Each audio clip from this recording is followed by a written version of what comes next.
자, 오늘은 사도행전 21장 17절에서 36절까지 말씀을 중심으로 같이 이야기를 나누려고 합니다. 게노메논이라는 단어가 있는데 이게 우리말로 이르니라는 단어가 됩니다. 이 단어를 제목으로 좀 삼았는데요. 우리에게 때가 이르를 때가 있는데 그 때를 어떻게 살아나냐가 굉장히 중요하기 때문에 그 때에 대해서 조금 오늘 이야기를 좀 해보려고 합니다. 역시나 설교문을 나눠드렸습니다. 한번 보시면서 따라오시죠. 바울이 우리와 함께 이르니라고 시작되는 21장 17절의 본문의 시작은 조금 특별합니다. 첫 번째로 기억해야 하는 것은 우리라는 단어와 바울이 분리되어 쓰이기 시작했다라는 겁니다. 그러니까 지금까지는 선교여행 다니면서 우리가 어디로 가니, 우리가 무엇을 하니 라고 기록됐는데 오늘 본문부터는 우리와 바울이 떼어져 있습니다. 그래서 본문에 보면 바울이 우리와 함께 이르니 라고 되어 있습니다. 바울이 중심이 되어 글을 서술하고 있다라는 것을 우리에게 알려주기 시작하는 거죠. 다른 말로 말하면 이제부터 화자가 곧 주인공이 아닌, 이 말하는 사람이 주인공이 아니라 집필자의 관점에서, 글을 쓰는 사람의 관점에서 한 명의 주인공 바울에 대해서 이야기하기 시작하겠다라는 얘기입니다. 어찌 보면 누가의 입장에서 나름대로 바울에 대한 개인적인 서술의 필요를 느꼈을 것이라 생각이 듭니다. 이제부터 시작되는 이야기는 바울과 전도 여행을 하는 사람들의 이야기라기보다 그리스도인의 정체성, 그리스도 교회에 대한 변증에 대한 이야기로 서술되기 때문입니다. 지금까지는 선교 여행을 중심이었다면 지금부터 진행되는 건 바울의 변증입니다. 달리 표현을 하자면 앞으로 진행될 5번의 설교입니다. 대화도 됩니다. 5번의 변증을 통해 그리스도인의 정체성인 기독교에 대해서 이야기해 보겠다는 얘기입니다. 그리고 그 중심에 바울이 있다. 그러니까 우리가 바울을 아는 게 참 중요해요. 그러니까 우리가 믿는 이 신앙에 대해서 바울을 통해서 우리는 충분하게 공급받을 수 있을 것 같습니다. 지금부터 시작되는 본문을 통해서는 여러분이 기독교의 변증, 기독교에 대한 고백, 어떻게 우리가 믿는 것이 바로 믿는 것인가 한번 다시 점검해보는 시간이 되었으면 좋겠습니다. 그런 의미에서 두 번째 기억해야 되는 것이 이르니라는 아까 말씀드렸던 제목, 게노메논이라는 헬라어 단어입니다. 우리말에 없는 특징으로 헬라어에서도 새로운 문장을 시작하거나 새로운 시작을 말할 때 첫 문장에 첫 단어가 대문자로 적힙니다. 근데 오늘 본문의 시작인 21장 17절에 보면 이르니라는 단어로 동사로부터 시작이 되는데 이 게노메논이라는 단어의 첫 글자가 대문자로 적혀 있습니다. 그 말은 뭘까요? 이제부터 새로운 이야기가 시작된다는 거죠. 이 장절 구문이 아마 이런 부분을 알았으면 27장 17절을 22장 1절 정도로 보면 좋지 않았을까라는 생각이 듭니다. 그런 의미에서 오늘부터 읽어갈 본문은 두 가지를 주목하고 보기를 원합니다. 그 하나는 선교 여행으로서의 3차 여정이 마쳐졌다는 것이고, 또 하나는 그러한 여정 끝에 바울을 통해 기독교가 어떻게 변증되고 있는지를 살펴보게 될 거라는 겁니다. 그 이야기는 로마를 향하는 여정에서 만나는 이들과의 대화를 통해 진행되어지고 오늘날 우리가 알고 있는 가르침의 기초가 될 겁니다. 바울은 최고 지도자 집단인 예루살렘 교회 지도자들을 만나게 됩니다. 예수께서 부활하시고 승천하신 후에 약 20년에서 30년의 시간이 흘렀습니다. 지금 이게 AD 한 80년경, AD 58년에서 한 61년경으로 보면 좋겠습니다. 바울에게 있어서 큰 부담이 있었습니다. 그 하나는 자신을 인정하지 못하는 이들을 떠나서 30년의 여정을 통해 만들어온 역사였고요. 그건 무슨 말이냐면 이방인에게 복음이 전해진 게 아직도 익숙하지 않았던 문화라는 겁니다. 그리고 또 하나는 그럼에도 불구하고 그리고 그를 인정하지 못하는 최고 지도자 집단인 그 예루살렘으로 가야 된다는 거였습니다. 굳이 최고 지도자 집단이 있는 예루살렘으로 갈 필요 없이 그를 인정해주고 사랑해주는 안디옥에 머물러도 좋겠지만 아쉽게도 하늘은 그를 그렇게 놓아두지 않았던 것 같습니다. 흉년의 소식을 듣게 된 것이죠. 예루살렘에 문제가 발생했다는 겁니다. 그래서 안타깝지만 예루살렘 교회의 그 어려운 소식을 접한 바울은 긍휼한 마음으로 자신이 선교하던 곳들에게 요청해서 예루살렘 교회를 돕고자 연보를 얻기 시작합니다. 그리고 많은 연보를 받은 후 안디옥이 아닌 예루살렘으로 가게 되는 것, 그것이 오늘 본문의 시작이 됩니다.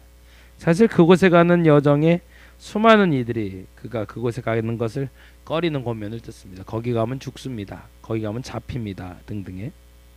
근데 그때 사도 바울이 다음과 같이 고백을 합니다. 오직 성령이 각 성에서 내게 증언하여 결박과 환난이 나를 기다린다 하시나. 그러니까 성령께서 하시는 말이 좋은 말이 하나도 없는 거예요.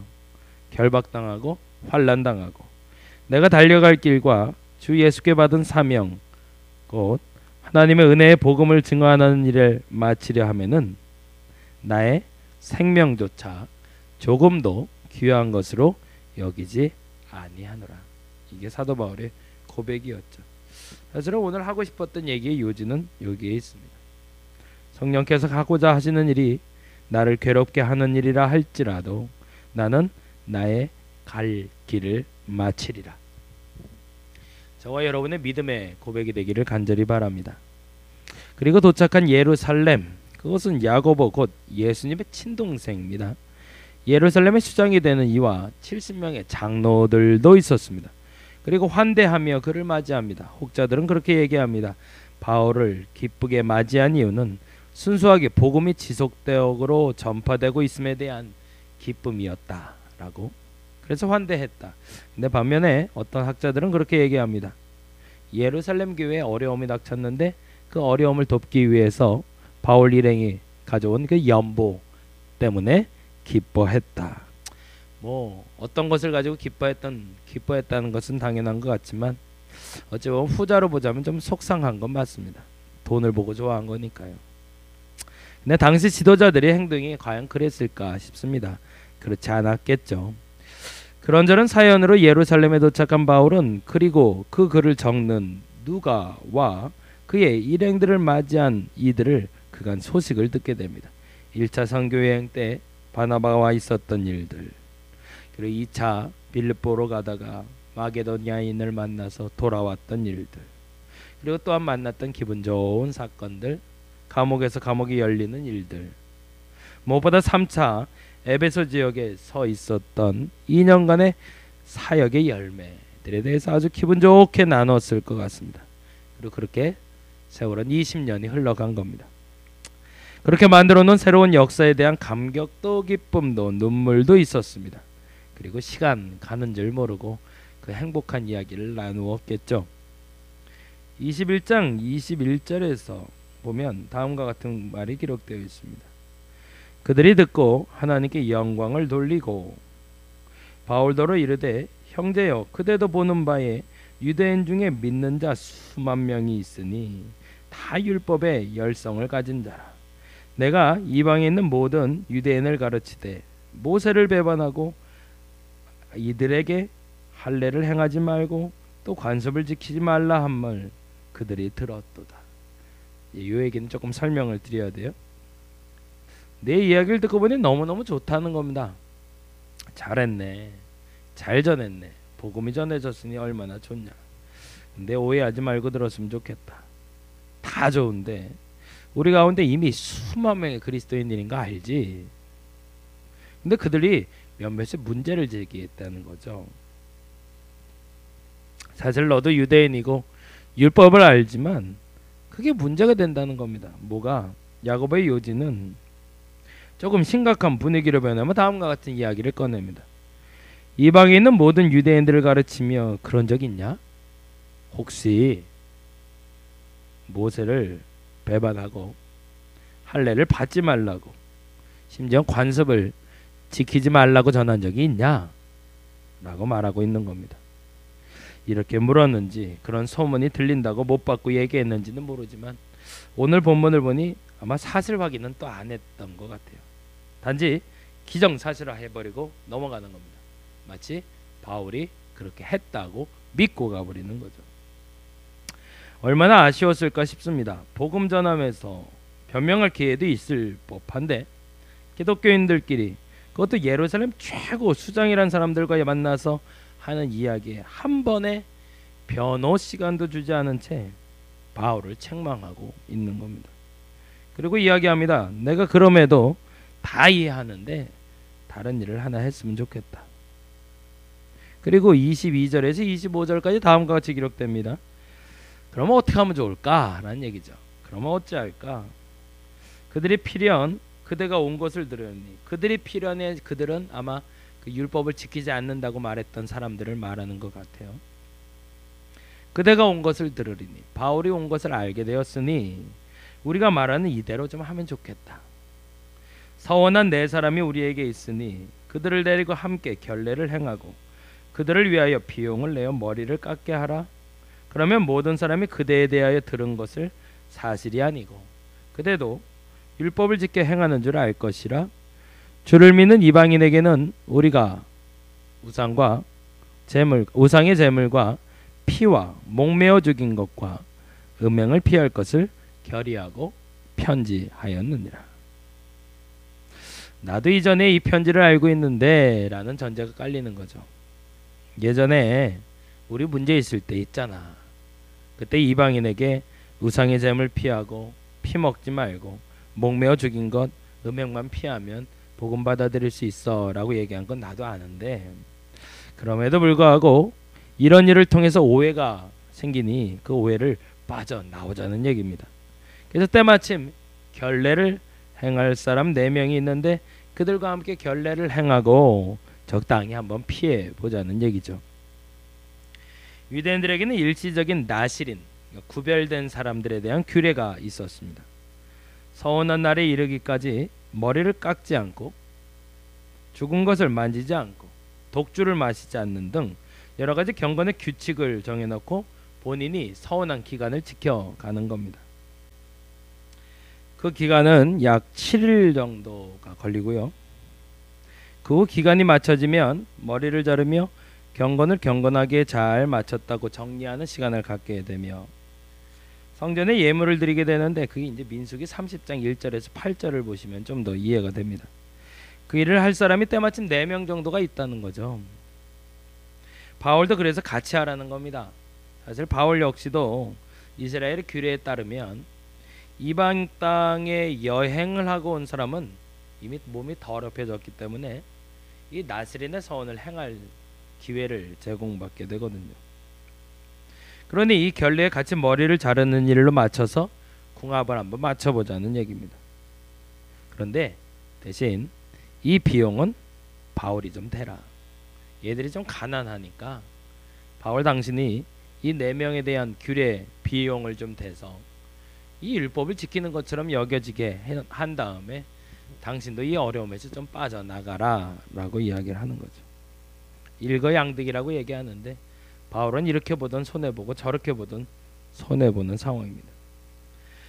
번제물로 1년 된 순양 하나, 속죄제물로 1년 된 어린 암양 하나, 화목제로 순양 하나, 그리고 무교병 과자. 민수기 6장 1절에 12절에 보면 21절에 보면 그 규례에 바쳐야 될 제물이 나오는데 그 제물이 다음과 같습니다. 그 비용은 사실은 결코 적은 비용은 아니었습니다. 근데 이 비용을 바울 보고 부담하라고 하는 겁니다. 유대인들에게 있어서 가난한 서원자를 위한 비용을 대신 부담하는 것 또한 경건한 일이니까. 그리고 실제로 기록에 의하면 아그리파 1세 때 가난한 나시렌을 위해서 비용을 제공하겠다는 이야기가 기록되어 있기도 합니다. 아마도 바울에게 이런 일을 하라는 것은 그가 좀 재력이 있으니 율법을 부정하지 않고 지키고 있음도 보여주며 그들의 재력으로 그들에게 좋은 일을 좀 해보자는 얘기죠. 그런데 재미난 건 바울은 그 말에 어떠한 변명도 구차한 이야기도 섞지 않고 다음날 바로 행동에 옮기는 것으로 기록되고 있습니다. 26절을 볼까요? 바울이 이 사람들을 데리고 이튿날 그들과 함께 결례를 행하고 성전에 들어가서 각 사람을 위하여 제사 드릴 때까지 결례 기간이 만기된 것을 신고했다. 마음은 얼마나 답답했을까요? 난 그런 적 없는데, 내가 그런 거 아닌데. 그럼에도 오해가 오해를 낳게 하는 것보단 자신이 조금 피해를 입더라도 순리대로 푸는 것이 옳다 여겼던 바울은 아무 변명 없이 그들이 하라는 대로 행합니다. 그런데 문제는 다른 곳에서 엉뚱하게 발생합니다. 27절에서 29절 같이 한번 볼까요? 그 이래가 거의 참에 아시아로부터 온 유대인들이 성전에서 바울을 보고 모든 무리를 충동하여 그를 붙들고 외치되 이스라엘 사람들아 도우라. 이 사람은 각처에서 우리 백성과 율법과 이곳을 비방하여 모든 사람을 가르치는 자인데 또 헬라인을 데리고 들어가 성전에 들어가서 이 거룩한 곳을 더럽혔다 하니 그들이 전에 에베소 사람 드로비도가 바울과 함께 시내에 있음을 보고 바울이 그를 성전에 데리고 들어간 줄로 생각함이러라. 또 오해가 발생한 거죠. 에베소인이었던 드로비모가 누구인지는 모르겠습니다. 근데 문제는 7일의 결례, 그러니까 예루살렘에서 지도자들이 하라는 대로 율법을 잘 지키고 나오는 판에 에베소 사람 드로비모를 만나게 됩니다. 아마도 바울이 전도한 사람 중에 하나일 수도 있고 우연찮게 만났을 수도 있지만 굉장히 우연한 경우였던 거죠. 근데 이 드로비모를 만난 것이 성전에 다녀왔다고 사람들이 오해를 사게 만들고 그걸로 비방거리를 삼는 겁니다. 그가 이방인과 성소에 들어갔다 왔다 했다는 겁니다. 말도 안 되는 모함이죠. 조금 앞선 본문이지만 21장 11절로 돌아가 보면 다음과 같은 길이 기록되어 있습니다. 한번 볼까요? 우리에게 와서, 이 우리는 예루살렘을 얘기합니다. 바울의 띠를 가져다가 예루살렘이 아니라 이 우리는 바울과 선교 일행을 말하고 있습니다. 우리에게 와서 바울의 띠를 가져다가 자기 수족을 잡아 메고 말하기를 성령이 말씀하시되 예루살렘에서 유대인들이 이같이 이 띠 임자를 결박하여, 예루살렘에서 이런 일이 있을 거라는 거예요. 이방인의 손에 넘겨주리라 하거늘 우리가 그 말을 듣고 그곳 사람들과 더불어 바울에게 예루살렘으로 올라가지 말라 권하니 바울이 대답합니다.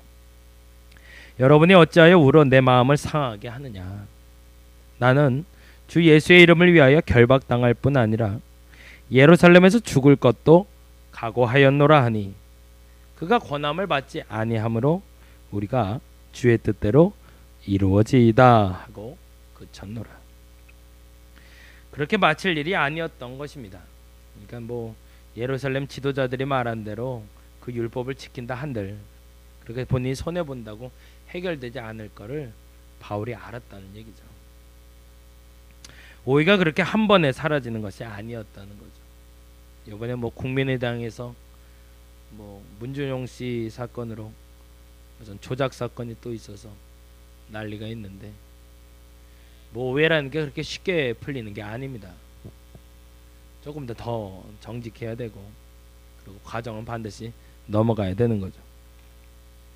마찬가지로 사도 바울에게 생겼던 오해도 뭐 똑같은 오해는 아니지만 이 오해를 풀기에는 사실은 그 일은 별로 큰 도움이 안 됐던 거죠.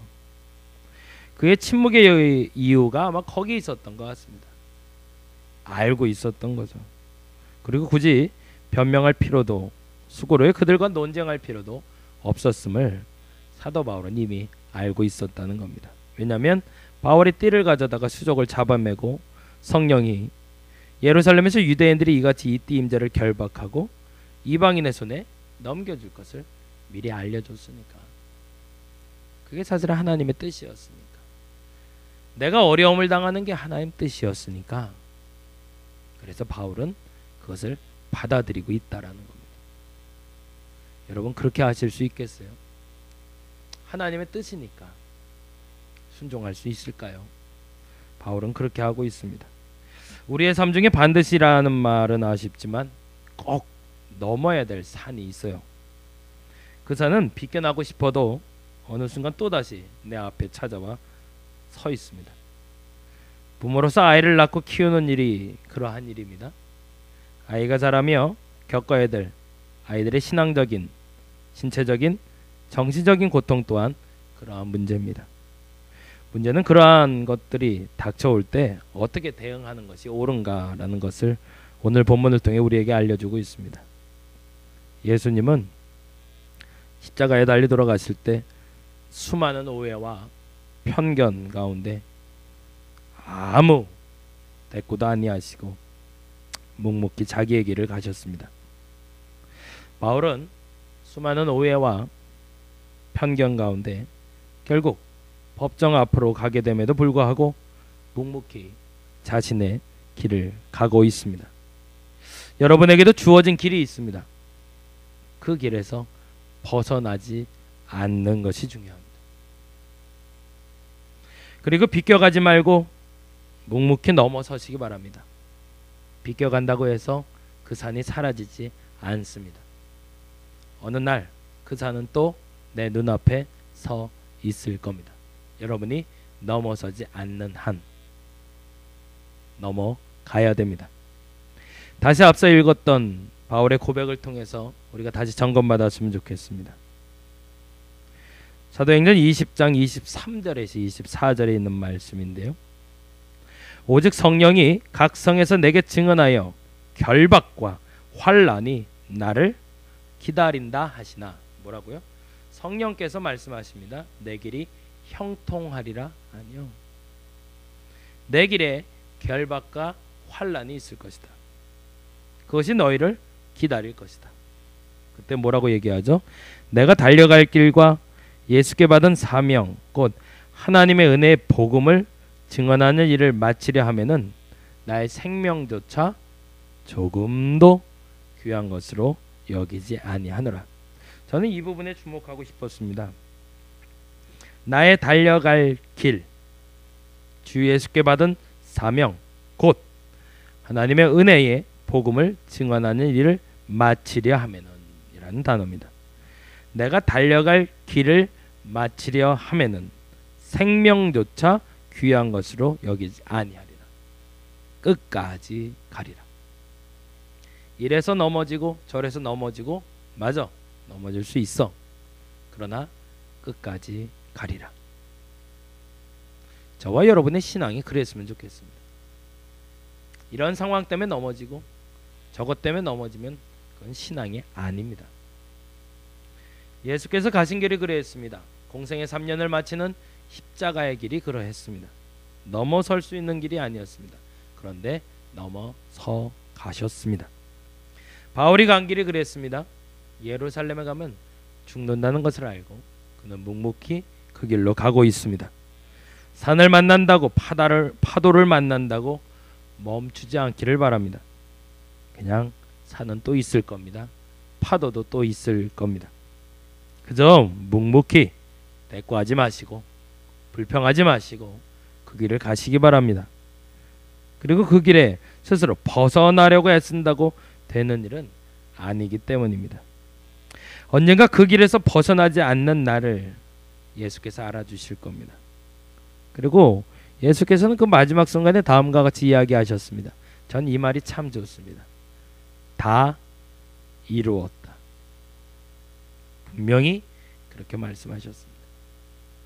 그 길이 맞춰진 그 순간에 예수께서는 다 이루었다 라고 이야기하셨습니다. 테텔레스타이. 그 말의 이유를 다시 한번 이렇게 설명드린 적이 있었습니다. 다 이루셨다. 하나님이 내 생을 통해서 그 모든 난관도 고난도 넘어서게 하셨고 이제 나로 말미암아 하셨던 그 모든 계획을 다 이루셨다. 저와 여러분의 종국은 그러하기를 간절히 바랍니다. 그때까지 지치지 말고 주저앉아 있지 마시고 한 걸음 한 걸음 비록 천천히 간다 할지라도 분명하게 여러분의 길을 가시길 바랍니다. 사실 이제 시작입니다. 그래서 지치면 안 됩니다. 우리는 많이 온 것 같지만 하나님 보시기엔 이제 시작입니다. 그러니 걱정 안 하셔도 됩니다. 지금까지 걸었던 길에 대해서 하나님 묻지 않으실 겁니다. 지금부터 바르게 가시면 됩니다.